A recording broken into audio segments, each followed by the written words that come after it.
Okay. Sige. So, ang atong topic karon is Mary the Queen Mother. I think na topic naman nato ni sa una, no? Pero murag review na lang karon. Ba't Correct. nakainundom pa mo? Yes. Pag-review yun. Mary the Queen Mother. So good ta. Basing on the Bible, tulo ka point ang atong i-prove karon sa Bible, no? Si Mary is the new Eve. Number 2, Mary is the Ark of the New Covenant. And number 3, Mary the Queen Mother. So kining punto ma-prove nato ni siya sa basing on the study of the Bible, no? And kung ato ning masabta, no? We can understand this. Diri nato makita kung unsa ka importante ang role ni Mama Mary. So dili siya ingon nga sentimental piety lang nga tungod kay taga-tagaan lang nato siya og role tungod kay mama siya ni Jesus. Importante gid ay kaayo ang role ni Mama Mary that we can say if you reject or ibutang nimo sa daplin si Mary, ang imong kaluwasan will be in jeopardy, no? Okay. Typology. Ang typology is part of theology, no? Is a branch of theology which studies the types. Unsa man ning types? Ang types is mga butang sa Old Testament nga tudlo paingon sa kay Jesus. Mura siya og signposts, no? Mura siya og mga banner which points us to Jesus Christ. So mga things nga ma-observe nato sa Old Testament nga didto siya na reveal og ang katumanan kay Jesus. The study of how the New Testament writers interpret the Old Testament in the light of Christ. So tanan nga naa sa New Testament, dili lang siya ingon nga gina-interpret as it is, but it is always based kung unsay nahitabo sa Old Testament. No? Matod pa ni St. Augustine, the New Testament lies hidden. So actually ang New Testament naa na sa Old Testament nakatago lang, no? Giablihan siya o gi-reveal siya, no? Ang Old Testament gi-unveil sa New. So the New Testament lies hidden in the Old, and the Old Testament is unveiled in the New. So naa siya yung mga signs which pag-abot sa New Testament ni Jesus, gi-reveal karon ang iyahang full meaning. Okay? The new is prefigured by the old, no? And the old is fulfilled in the new. So this is how the early church read the Bible. So ang mga estudyante sa mga apostoles, sila ni Saint Polycarp, Saint Justin Martyr, sila ni Saint Ignatius, no? So sila ang mga church fathers, early fathers, the way sila magbasa sa Bible is always comparing the old to the new. Ingana.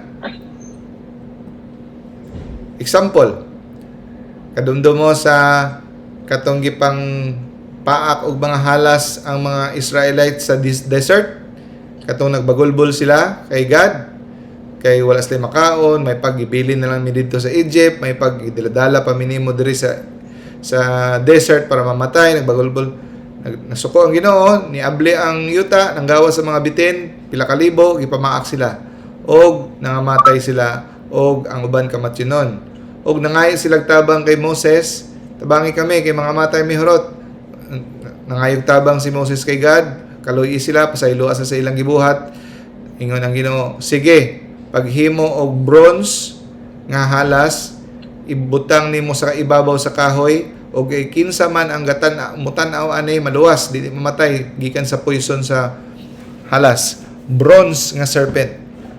So kana siya Old Testament man to. Kana is an example which is a type of Jesus, prefigurement of Jesus. So kung kinsay mo tan-aw sa cross maluwas karon sa New Testament mo nay katumanan si Jesus. It is an example that points to Jesus. Kato bronze serpent lang to, but it points to Jesus in the unsay mahitabo. So that is an example of a study of typology. Okay. So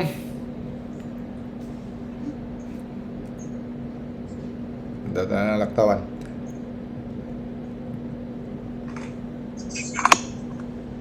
Nakuan lagi niya.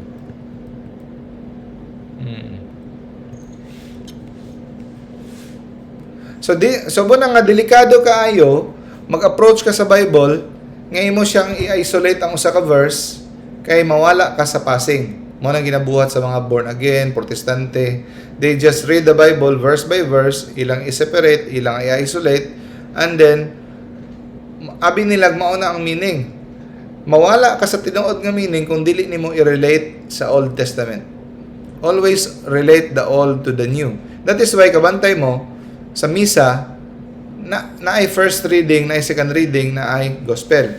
Usually ang first reading comes from the old. Nga naman na, kay para lang mabasa ang tibok Bible, no. That is how the church ever since from the start read the Bible. It is always, kung inyong mabantayan ang Old Testament nga reading, naagyod siya relation, no? Naagyod siya relation sa reading sa New Testament o sa Gospel. Naagyod siya relationship. Diba? Naagyod siya connection.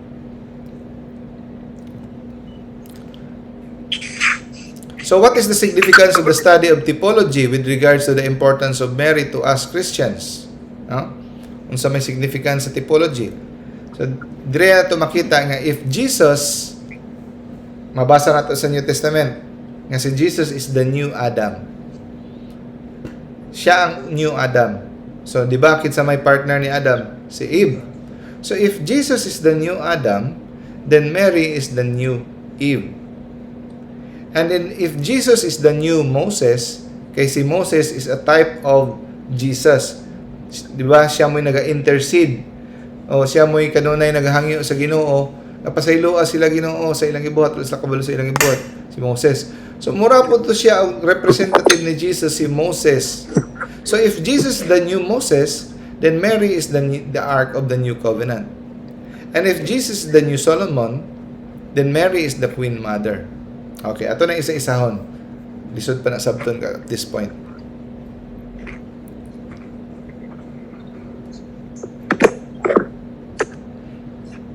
Okay, ito lang ng laktawan kay kini nga lecture actually moabot siya 1.5 hours kung dili na to ni siya puton. Ato lang ta sa pinaka salient points, no?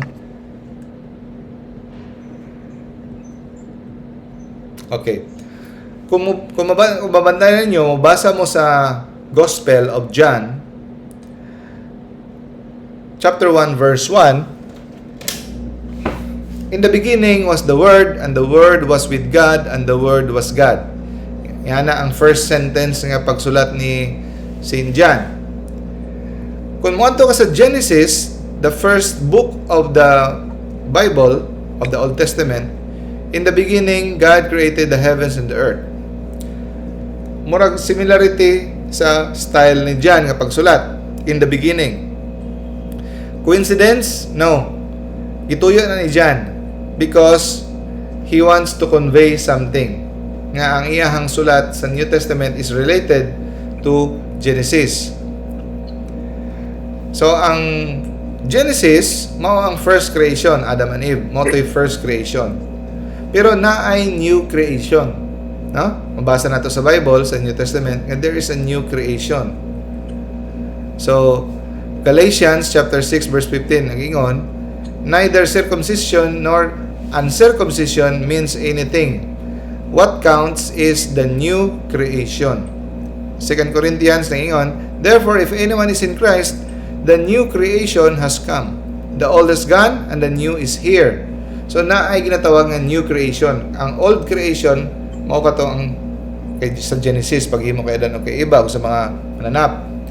So, paano ang first creation nagsugod? Genesis chapter 1, verse 1, babasa ninyo, in the beginning ang word. John chapter 1, verse 1, in the beginning. It's not a coincidence, no? And then, mabantayan ninyo, Genesis chapter 1, verse 4 to 5, basahan na to. God saw the light was good, and He separated the light from darkness. God called the light day, and the darkness He called night. Notice, ang kay John chapter 1, verse 4 to 5. In Him was life, and that life was the light of all mankind, and the light shines in the darkness, and the darkness has not overcome it. Na ay duha ka light, na ay duha ka darkness, same. Verse 4 to 5. So, ang punto rin ni John is, ang light is Jesus. No? Coincidence? No. It's a deliberate echo. To show us that all of these are prefigured in the old, and the old is fulfilled by Christ in the new. Isa pa gyud ka similarity. Genesis chapter 1, verse 2. The Spirit of God was hovering over the waters. During creation niya, at sa New Testament, John chapter 1, I saw the Spirit descending from heaven like a dove, and it abode upon Him, and I knew Him not, but that sent me to baptize with water. The same said unto me, upon whom thou shalt see the Spirit descending. Na Spirit, na water, no? Makita na to. Pareho gyapon. Genesis and John both present an Adam and Eve. So in the New Testament, Jesus is the new Adam. So makita na to sa Genesis, no? Na ay day 1 up to 7. Sa John, nagsulti siya the next day, the next day, the next day. So and then nikalitlag ambak si John og sulti on the third day. So kung imo to kwenta ng the next day katulon niya plus on the nahimo na siyang upat plus on the third day nahimo siyang 7. So unsa may nahitabo sa 7th day sa Gethsemane sa Garden of Eden? Di ba si Adan o si Eva gikasal? Pagsulti ni Adan, this is now the bone of my bone, the flesh of my flesh. He shall be called woman. So mo to ang ilang wedding vows, no? So there was a covenant between Adam and Eve. They were wed. So kinsay witness sa ilang wedding? Si God. Kinsay nag-minister sa wedding? Sila mismo. They said their wedding vows. This is the bone of my bone, the flesh of my flesh. So, and on the 7th day was a sign of a marriage covenant between the first Adam and first Eve. So,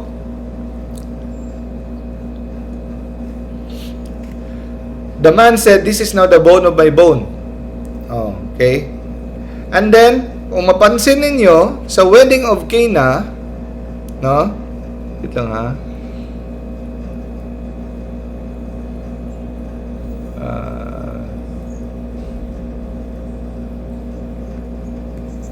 Ako lang may kwan. Pagpunta, Andre. Okay.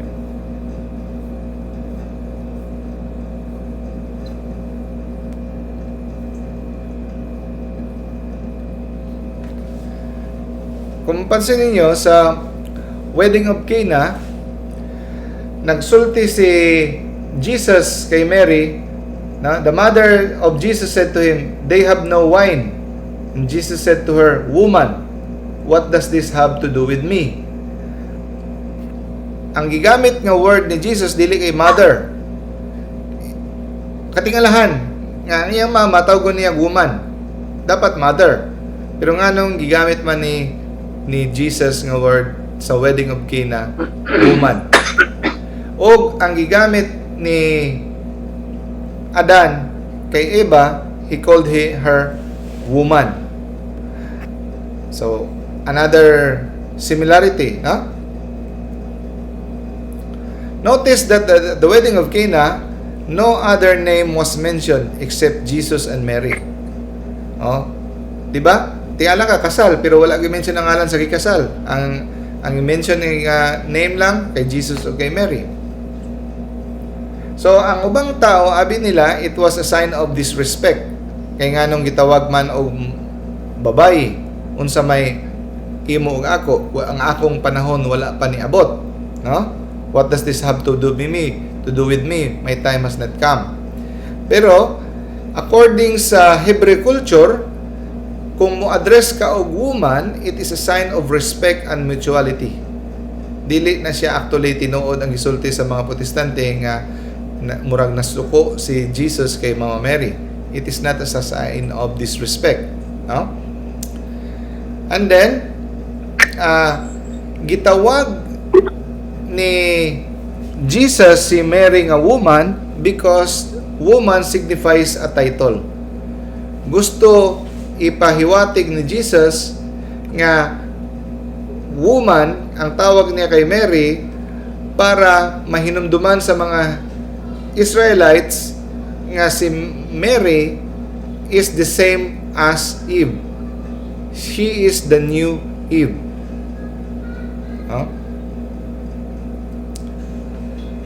So on that occasion, he turns water into wine. This was the first sign to reveal his glory. When Jesus performed his sign, he referred to his mother as woman. So, pag ang pinakauna nga sign nga gibuhat ni Jesus sa iyang ministry, unsa man? Nag-heal ba siya masakiton? Nagpahawa ba siya demonyo? Na unsa pa ba naghiwa ba siya? Unsa may pinakauna nga sign? Ang pinakauna nga sign niya sa iyang ministry is he transformed the water into wine. Mao kani ang iyang first sign. So, during sa iyang first sign, kinsa iyang kuyog? Ang iyang inahan. O iyang gi-address ang iyang inahan as woman. O ang iyang last sign, sa iyahang kamatayon, kinsay kuyog niya? Ang iyahang gyapong inahan. O ang tawag niya sa iyang inahan during that time, sa iyang last nga sign, woman gyapon. Okay, ato ta sa parallelism between Mary and Eve. So si Eve, nakigstorya siya sa bad angel. No? And then nituman siya sa bad angel. Ang bad angel mo si Satan because Satan is a fallen angel. Si Mary, on the other hand, communicated with the good angel, Saint Gabriel the Archangel. No? And then she obeyed the good angel.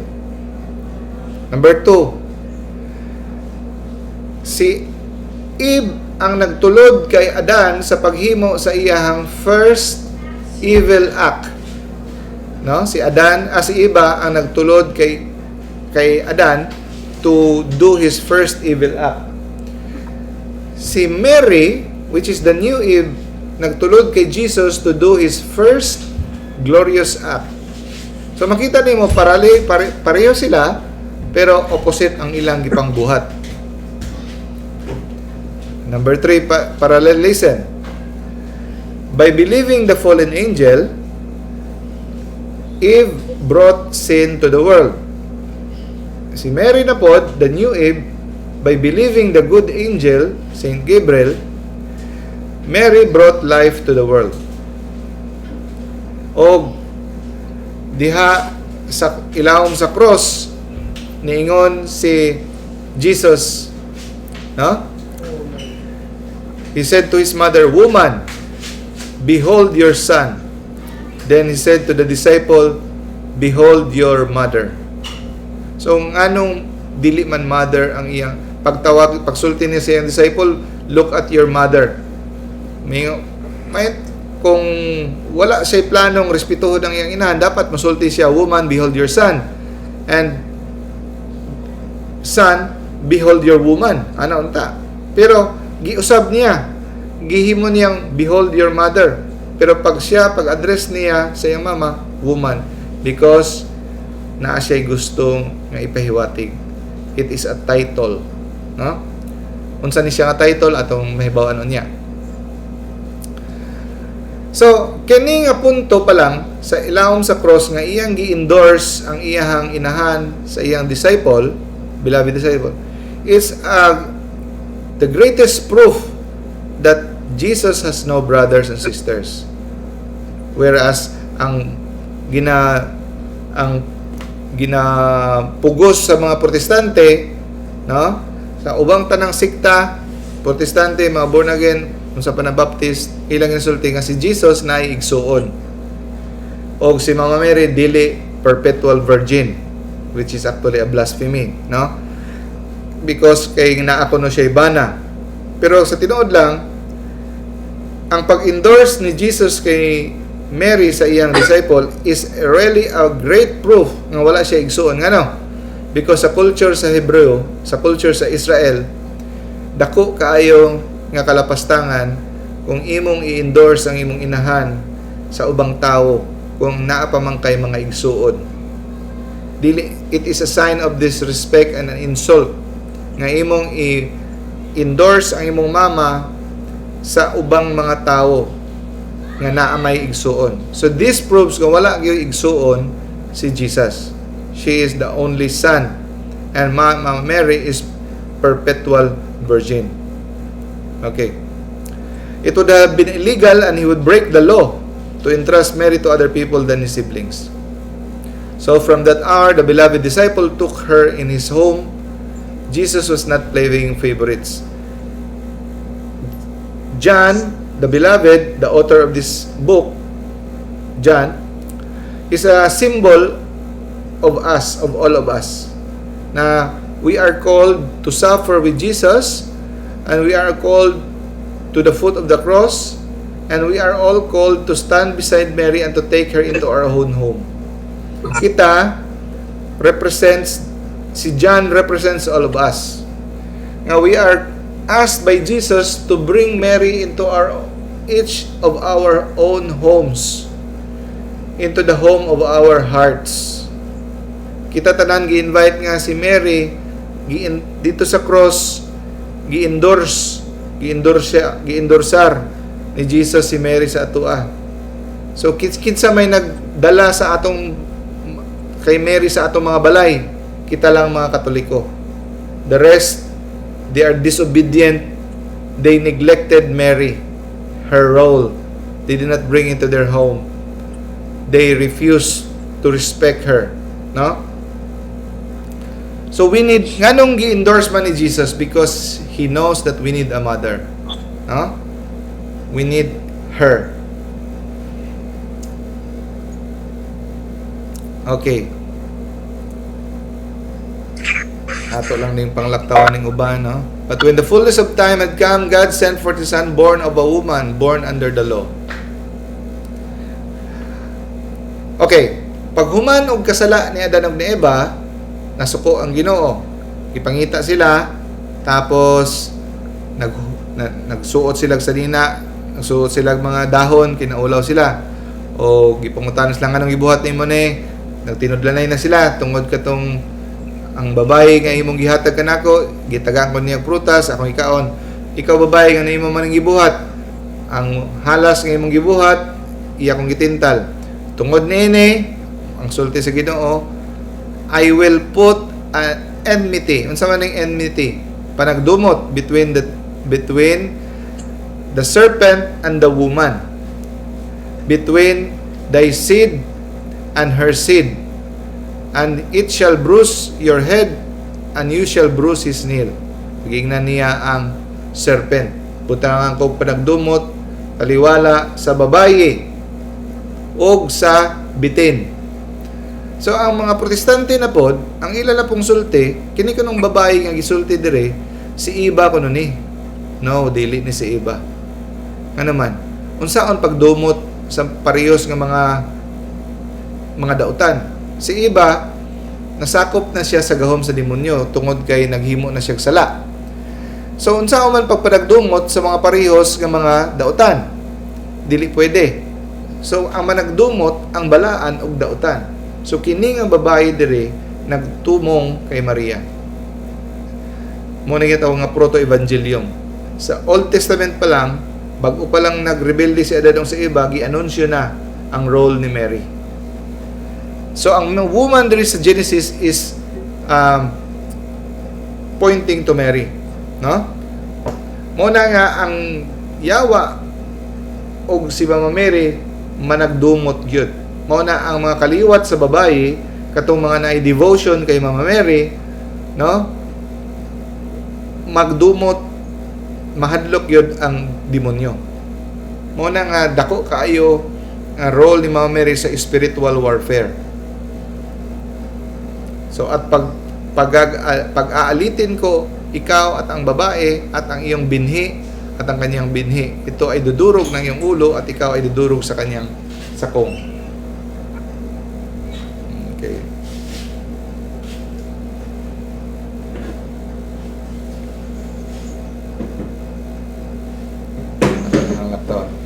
O kani pagyod nga woman, mabasa nato sa Revelation, ang writer gyapon si Saint John, siya may writer sa Revelation, no?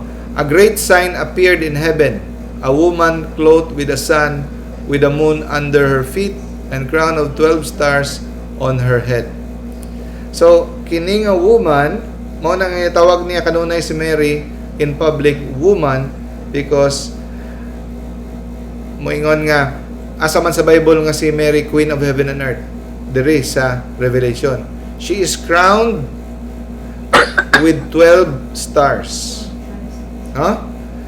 She is clothed with a sun and crowned. So, siyempre kung nakay corona, you're a queen. So, if Jesus is the new Adam, it follows, no, that Mary is the new Eve. Now, pakunta na, pagbuhat kay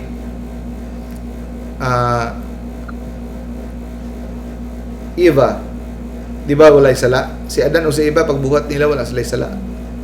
So, Jesus, siyempre, He's God. He has no sin.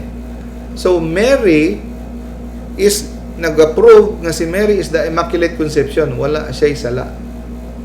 Because we can prove in the Bible that Mary is the new Eve.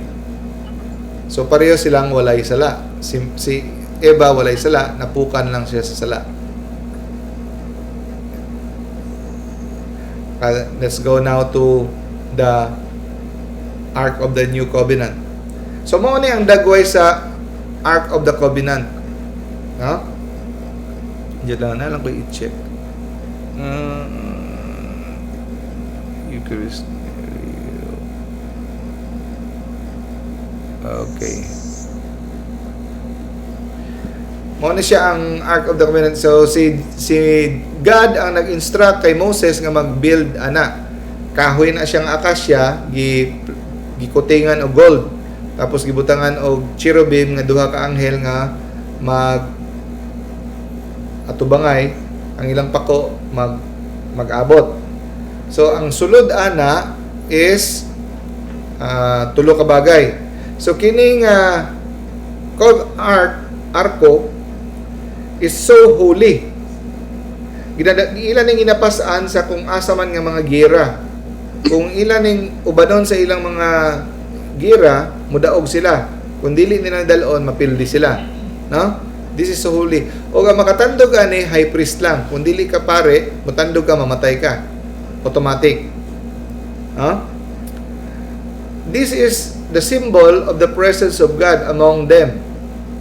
Ang Ark of the Covenant. O ilan ang ginabutang sa Temple, Holy of Holies, sa sulod sa Tabernacle. Tabernacle means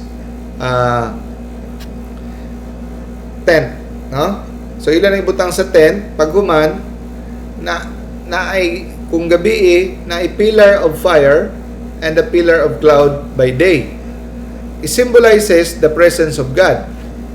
the presence of the Holy Spirit. The pillar of fire symbolizes the Holy Spirit that overshadow the Ark of the Covenant.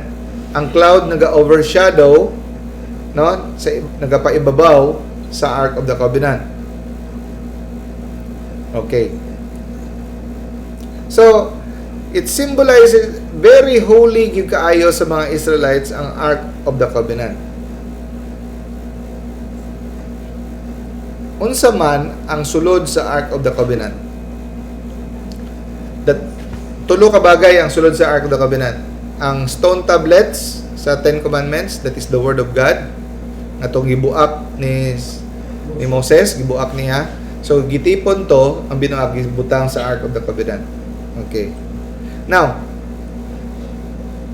the stone tablet, the Ten Commandments, is the Word of God. Now, mangutana ko, kinsa man sa New Testament ang Word of God? Jesus is the Word became flesh and dwelt among us. So, the Ten Commandments, the Word of God, represents, the typology represents Jesus. Okay, next, ang sa pagisulod. Ang sulod sa Ark of the Covenant, itong box na to, is the manna. Manna from heaven. Gibutang dito ang manna as a remembrance sa ilang pagkaon. Now, unsa naman po si Jesus? Di ba si Jesus gitawag, I am the bread that came down from heaven, the bread of life that came down from heaven. So manna, kung tanawon lang nimo during the time, ang fulfillment is Jesus, the bread that came down from heaven. Now, so that is another type. So nagarepresent na pod ang manna kay Jesus. So mo na gisulod sa Ark of the Covenant. Ikatulo, ang sa isulod sa Ark of the Covenant ang sungkod ni Aaron, katong nanalinsing. So it represents Jesus manggihapon katong sungkod because it represents the priesthood, because Aaron is a priest, is a high priest, and Jesus is the high priest. No? He is the eternal high priest. So ang tanan nga naa sa sulod sa Ark of the Covenant represents Jesus. So meaning ang arka maoy nagputos sa nagrepresent kay Jesus. So pangutana, kinsa may nagputos kay Jesus nga nagdala sa iyang tiyan? Si Mama Mary. Kining tanang tulo nga representative is all in one, found in Jesus. So she is now the new Ark of the Covenant. And the Ark of the Covenant is very holy. No? Okay. Now, ato ta sa mga parallelism.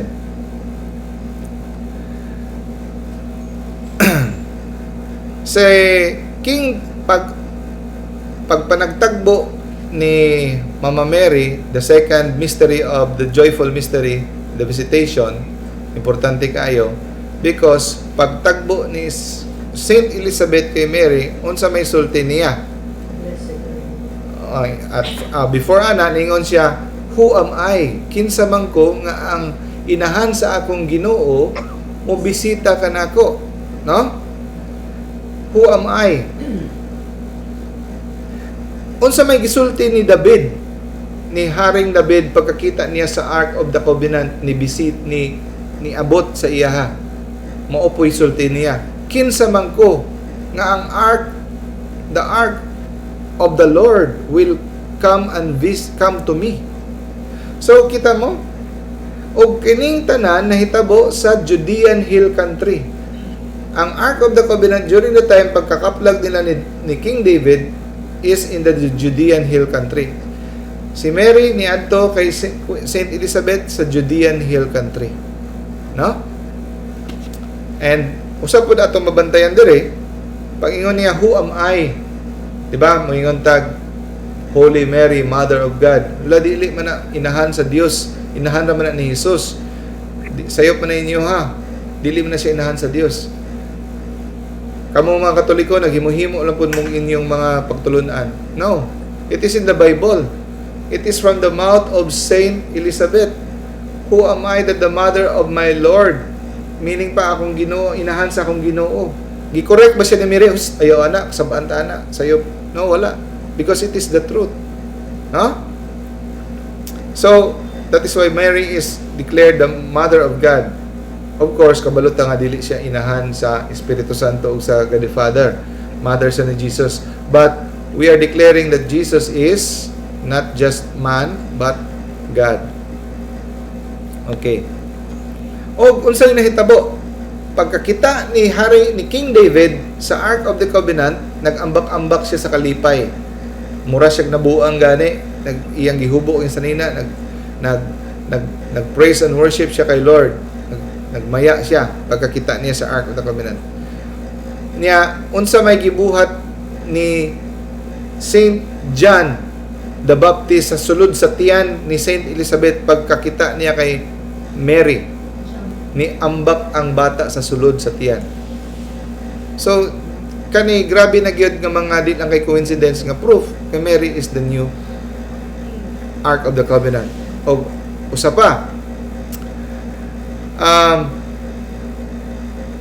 pila ka bulan nagpuyo si Mama Mary sa kay Saint Elizabeth. 3 months. 3 months. Pila ka bulan nagpuyo ang Ark of the Covenant dito sa Judean Hill Country kay David? 3 months po. 3 months. 3 months. So, dili na iya coincidence, no? There is already a divine intervention there. Huh? And it showed that Mary is so holy. So, muna nga makita po nato nga dili gyud gitandog ni Saint Joseph si Mary because Mary is so holy and she is dedicated to the Lord. Kay prove kini nga si Uza pagtandog niya sa Ark of the Covenant, immediately namatay siya because he is not a priest. So, muna nga it shows nga si Mary wala gyud matandog because before pa sila gibetro, kabalo na si Saint Joseph nga si Mary nag-pledge na to become a perpetual virgin before pa sila gibetro, no? Okay. Now na-prove na nato, no? So kabantay mo sa Jericho, ang wall of Jericho is so thick, baga kaayo, nga ang kalaparon sa iyang wall, duha ka chariot, itapad nimo, iana ka baga.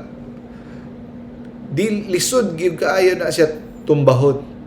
Pero natumba kani ang wall, nahugno kini, giunsa man, giblabay nila og kanyon, wala. Nagprosesyon lang ang mga pare uban ang Ark of the Covenant 7 ka adlaw og giposisyon lang nila balik-balik. So kinsa man ang Ark of the Covenant karon? Sa may atong ginabuhat sa rosaryo, di ba? Balik-balik, tuyok-tuyok.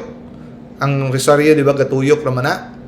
So muna nga formidable weapon yun ang rosary because sa atong pag-recite sa rosary mura siya ga procession, ang demonyo, ang gahom sa demonyo mapildi. Muna nga nahugno lang og galit sa ikapitong adlaw ang walls of Jericho. The oldest city ng Jericho. Now let's go to the point of Queen Mother. Okay. The Queen Mother of the Son of David. Di ba si Jesus, ginasulti kanunay sa New Testament, He is the Son of David. No? Na Jesus, the Son of David. Why David? Si Joseph pa na yan. Kaliwat ni David. Muna nga tawag, muna yung title niya sa kanya, Kaliwat ni David. So, tungod because si Mama Mary, gikan sa linya ni David. Muna yung ilahang genealogy. No? And then, even si Saint Joseph comes from the line of David also. No?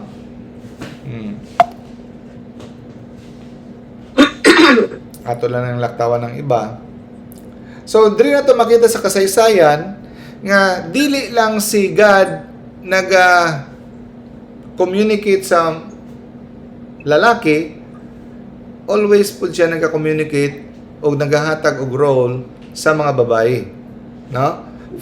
As we move from Adam to Abraham, so we move from Eve to Sarah. So si Abram gihimo niyang Abraham. Abram walay anak, Abraham, no? So and then we move from Sarai, gi-change po ni Jesus ang ngalan ni God ang ngalan ni Sarai to Sarah, no? As your wife Sarai, you are no longer to call her Sarai, her name will be Sarah. I will bless her and will surely give you a son by her. So diyan nato makita nga si Sisera, usa ka evil nga general, gilupig sa usa ka babae, no? So si Jael diyang patay si Sisera, which represents the enemy of God, a woman. So the head of this little serpent was crushed by a woman, bringing defeat to the kingdom that warred against the people. Si Abimelech, usa ka evil nga king, killed by a woman also. So even sa history of salvation, we have seen the role of women, not just men. Again and again, in ancient history of Israel, there is an anticipation of how God will raise up a woman to bring humiliation to those who the serpent uses to keep us from salvation. Okay. Ang pinaka-first nga king sa kingdom of Israel is King Saul. Pero si King Saul, gipulihan ni King David, nagmahay ang Ginoo tungod because King Saul was disobedient. So, King David became the king par excellence, the king after his own heart. Pinaka-paborito sa tanan nga king si King David ni God, no?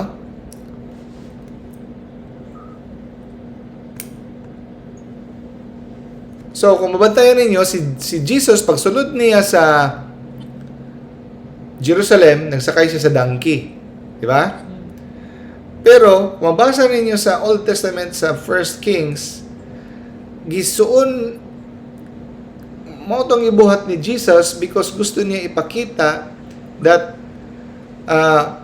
Solomon, pag-install niya bilang king, he mounted King David's mule, no, donkey, and they escorted him to Gihon. The priest took the horn of oil and the sacred tent and anointed Solomon. Then they sounded the trumpet, and the people shouted, "Long live King Solomon." So, sa Matthew, pagsulod niya sa Jerusalem, nagsakay po siya sa donkey, si Jesus. The crowds that went ahead of him and those that followed shouted, "Hosanna to the Son of David. Blessed is he who comes in the name of the Lord. Hosanna in the highest heaven." So, Jesus is always called the Son of David. So, sa tinuod lang, kinsa may anak gyud ni David, si Solomon. So, diha ka makaingon, and Jesus is the new Solomon. Okay. Nganong Solomon man, sa man ang ilabot ni Solomon, atong i-explain niya. Sa panahon nga gi-install si Solomon nga mahimong bagong hari, kay namatay naman niya amahan nga si David, unsa may gibuhat ni Solomon. Very important. On the day of his crowning, nagpakuha siya lingkuranan, a chair for his mother. Kinsay mother ni Solomon? Bathsheba. Nagpakuha siya lingkuranan, og on that day nga nahimo siyang king, no? He brought for the king's mother, and she sat down at his right hand. Nag-create siya og new office, the office of the king, of the queen mother. First time na hitabo sa Israel nga naay ginatawag nga office of the queen mother. So, dili lang ning queen mother murag titulyar nga office, kundi naagid siya responsibility. Ang tawag diri sa Israel is Jibera, na queen mother or the mother of the king, no? So, meaning the strong woman. So the office of the Queen Mother is one of the most prominent features of God's kingdom in the house of David. Jibera from the Hebrew gabar means strength. Okay. So, ang covenant plan ni God, gi-establish niya kay David, gipadayon ni Solomon, o gi-fulfill ni Jesus. Ug inyong mabantayan, kung i-mention gani sa Bible ang ngalan sa hari, unsa may gina-mention tapad sa ngalan sa hari, ang Queen Mother. So sa gingharian nila ni David, ang reyna dili asawa. Karon naman ang mga reyna asawa. Ang reyna inahan. So kung masabtan ninyo ang Davidic kingdom, it is always the mother who is the queen. Nga naman, si Solomon, pila kabog iyang asawa? 700. No? 2,000 wives and 700 concubines. Lisod kaayo. So, kada adlaw lahi-lahi ang queen. Pero ang usa ka tawo, usa ra gyud ang iyang inahan.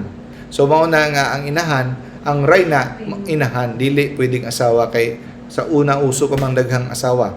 So, muna nga there's only one queen mother. So, sa mubo nga storya, no? If Jesus is the new Solomon, Mary is the new Queen Mother. So, muna nga, dili makasabot ang mga protestante, ang ubang mga sekta, nga nung kinanglan paman mong na ay reyna. Because we study the Old Testament as the Bible as a whole. Nga there's always a king and there's always a queen in the kingdom of David because Jesus is the son of David. Huh? Okay. Nawala man ang kabalo nga ang Ark of the Covenant nga original nawala, dili makita as a punishment of God because nag-disobedient ang Israel. So gituyo sa Ginoo nga dili na makita ang Ark of the Covenant. So karon kinsa may nakakita sa Ark of the Covenant? Si Harrison Ford sa Raiders of the Lost Ark, si Indiana Jones, no, kita ang salida. No, dili. Wa gid nakita antod karon. Pero nikalit lag sulti si John nga nakita niya ang Ark of the Covenant. Nakita daw niya ang Ark of the Covenant. Ingon si John. No? So asa man ang nakita, asa naman ang Ark of the Covenant akong basahon. Ingon siya.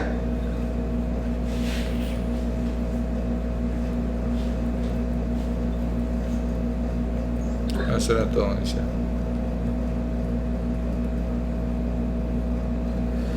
I saw the Ark of the Covenant. Di lang na ako makita tong isa ka verse nga na-appeal to ang Ark of the Covenant. About the three.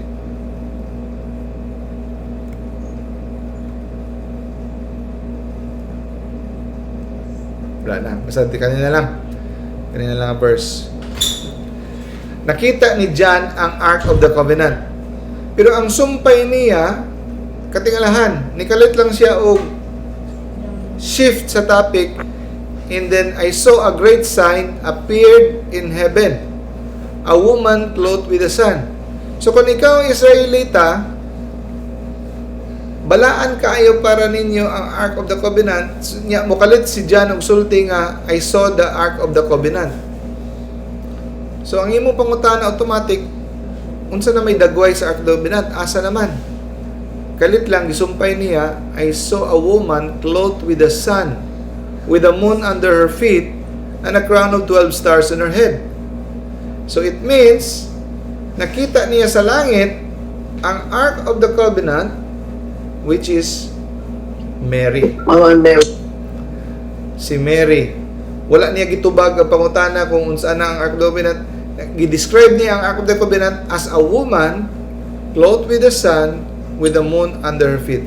Which again proves the doctrine, the dogma of the assumption of Mary. No? Because Mary is now in heaven, crowned. She's the Queen of heaven and earth. So, Mary is an integral and indispensable part of the kingdom of Jesus. So she has a role. So Jesus is the king, Mary is the queen. Ma-prove na ito nga wala gid siya sala because she is the new Eve. And then, just like the Ark of the Covenant, so holy, dili pwede matandog og sala. You cannot have Jesus as king if you won't have Mary as queen. So, ang ubang mga sikta, Jesus lang ko, ano ko'y pakialam kay Mary, di na importante si Mary, Jesus lang ko. Di na kayo mag-rosary.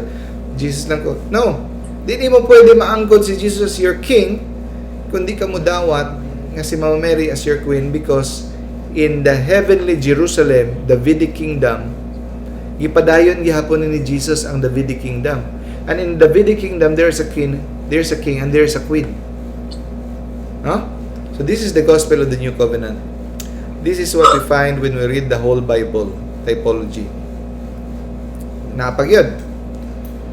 Revelation chapter 12 verse 17. Then the dragon was enraged at the woman. Suko ang dragon kay sa babae. Og iyang gigukod, og iyang nakipaggira siya sa mga kalahi sa babae. She waged war against the rest of her offspring. Kinsa may offspring sa babae? Those who keep God's commands and holds fast to the testimony of Jesus. Now, kung dili ka magpasakop o boss kay Mary, asa man ka sa dragon. Munang hadlo kay ning ubang sikta nga ilang gisalikway si Maria. Because kung dili makipag-away ang dragon ta imuha, meaning gisakupan ka sa dragon. No?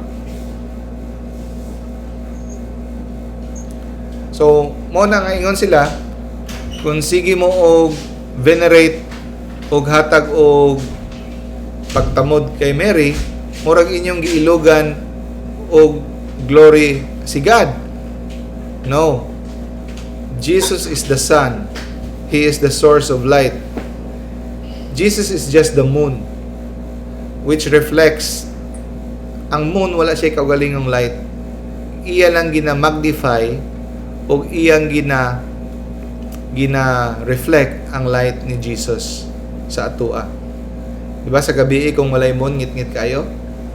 No? Pero ang moon walay light. So kabalota nga si Mama Mary on her own, wala siya power. All her powers comes from God. That's why Jesus, Mama Mary said, my heart magnifies the Lord. So, magnifying lens, kung muadto ta kay mudamop ta kay Mary, your little love for Jesus, Mary magnifies it. It becomes more focused. Our life will be more focused to Jesus. Okay. Yeah, natataman. Hello, mga igsoon. Hi, Tita Esther. Hello. Brother Glenn. Si Sarah, welcome back. Okay. Ang mga wala na akong nag-greet. Ganiha. Good evening. Happy New Year to all. Happy New Year. Happy New Year. Happy New Year. It's not New Year. Is that New Year? Okay. Sige. Let's pray, sis. Okay. Let us all pray the Hail Mary. In the Father, and the Son, and the Holy Spirit. Amen. Hail Mary. Full of Praise. Lord is with you. And you are among women. And blessed is the fruit of your womb, Jesus. Holy Mary, Mother of God, pray for us sinners, now and for our death. Amen. Name the Father, the Son, the Holy Spirit. Amen. Thank you. Thank Thank See you you. next week. Thank you. Thank you. Bye. Thank you. Bye. Thank you. Bye. Daddy, Yes. what are the name of the three kings? Melchor, Baltar, Gaspar. Baal, Yeah. three Gaspar. kings. Baal. Gaspar. Stop copying me. Aba? Nag-bike ako